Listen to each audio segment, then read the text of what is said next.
up, everybody? Kacee Faith here. Welcome back to the Beauty Is podcast. We're going to go ahead and jump right in. The beauty tip for this week is a honey mask. So guess what? You would think that honey adds like stickiness and perhaps clogs your pores, but it doesn't because of its antibacterial and anti-inflammatory properties. It actually does a deep cleanse into your pores, and it's got strong healing agents in it, specifically Manuka honey. So I tried it, and what it does is it helps heal acne scarring. And I found after I tried it, my face was lighter, my face was brighter. The areas where there was kind of some darkness, that acne scarring, was literally lighter. My face was supple. It's a humectant, so it adds moisture. There's lots of health benefits to it. So anyways, it cleans the pores, it'll heal your acne scarring, adds moisture, makes your face supple, and it's honey, but it has to be raw honey. And again, if you want to target any acne scarring, go for the Manuka. Put it on your face for 20 minutes. You can do it at night. That's what I did before I went to bed. Or you can actually do it in the morning before you put your makeup on. So you've got some options. So there is the beauty tip for the week. Try it, DM me, and let me know what you think. And so the word for today, I'm going to be honest, I'm going to be straight with you all. I resisted the Lord. I did not want to talk about what we're going to talk about today. In fact, I was sitting there open-handed, like praying, like getting ready to prepare the word. And I was going to go in a like way different direction. And I felt like the Lord arrested me and said, Kacee, whose podcast is this? Yours or mine?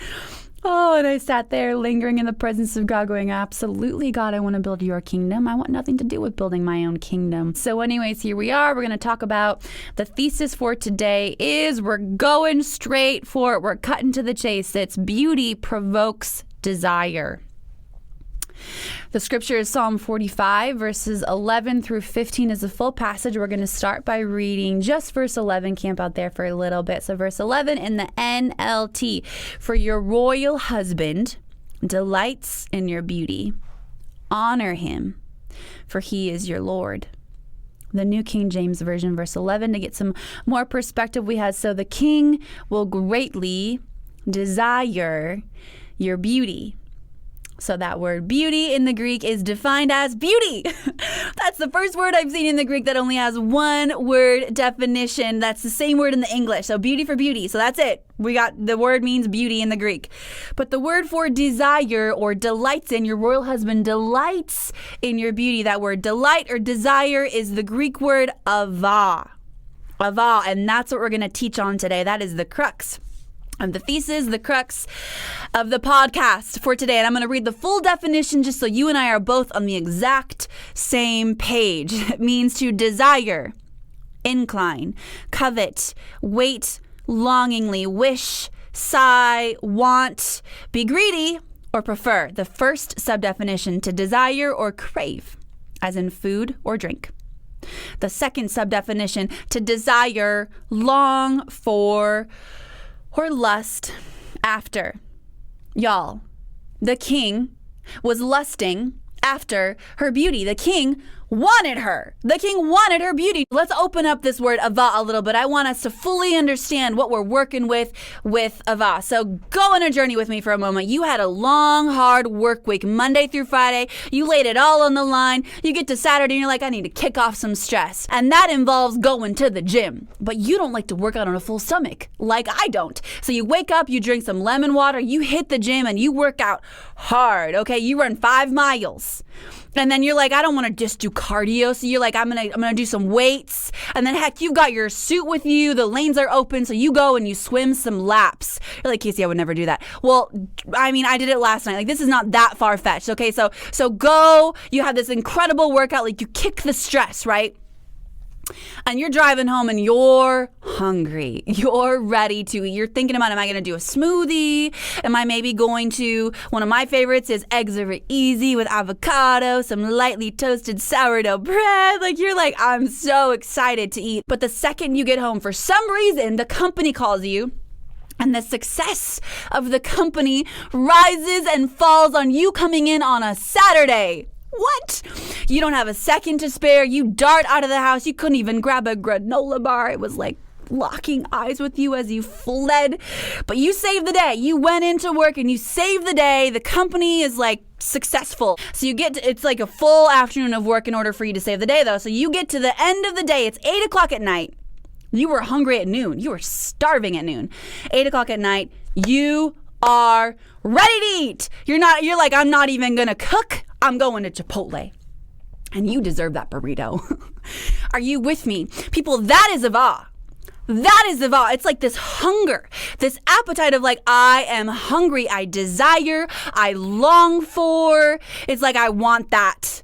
That is what the king has for the queen because of the beauty. It was the beauty. The beauty provoked that desire. Your royal husband avahs your beauty. Are you with me? And should you feel bad about being hungry?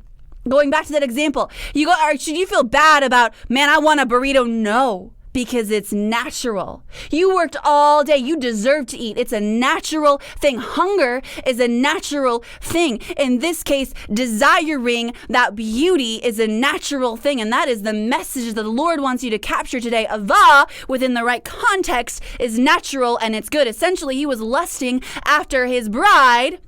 And that's good. It's good within the covenant of marriage. And I'm not saying lust in and of itself is good. Don't go tattle on me and say, Kacee said in her podcast, lust is good.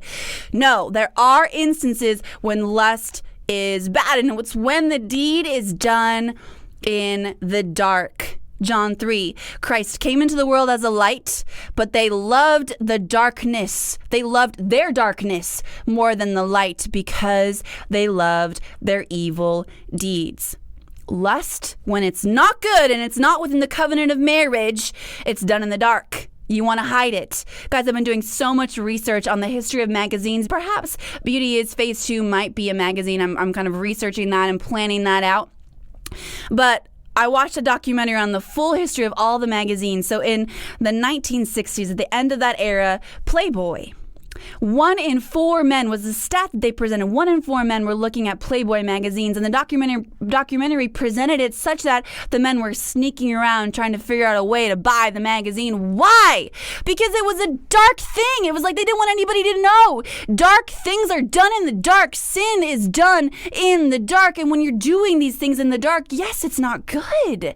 But going back to this scripture, Psalm 45:11, the king desired, the king avowed her beauty, and in that case, it is absolutely good. We're going to read the full passage here. I'm going to read out of the NLT. For your royal husband delights in your beauty. Honor him, for he is your Lord. The princess of Tyre will shower you with gifts. The wealthy will beg your favor. The bride, a princess, looks glorious in her golden gown. In her beautiful robe, she is led to the king, accompanied by her bridesmaids. What a joyful and enthusiastic procession as they enter the king's palace. This is all done in the light, period. Are you hearing what I'm saying? This is good. The natural desires that you have are good, and they are to be celebrated when they are in the right boundaries and context of what God has created it for us. So I've got a few more seconds here. I want to leave you with one final concept. One of the sub-definitions of avah is to wait longingly.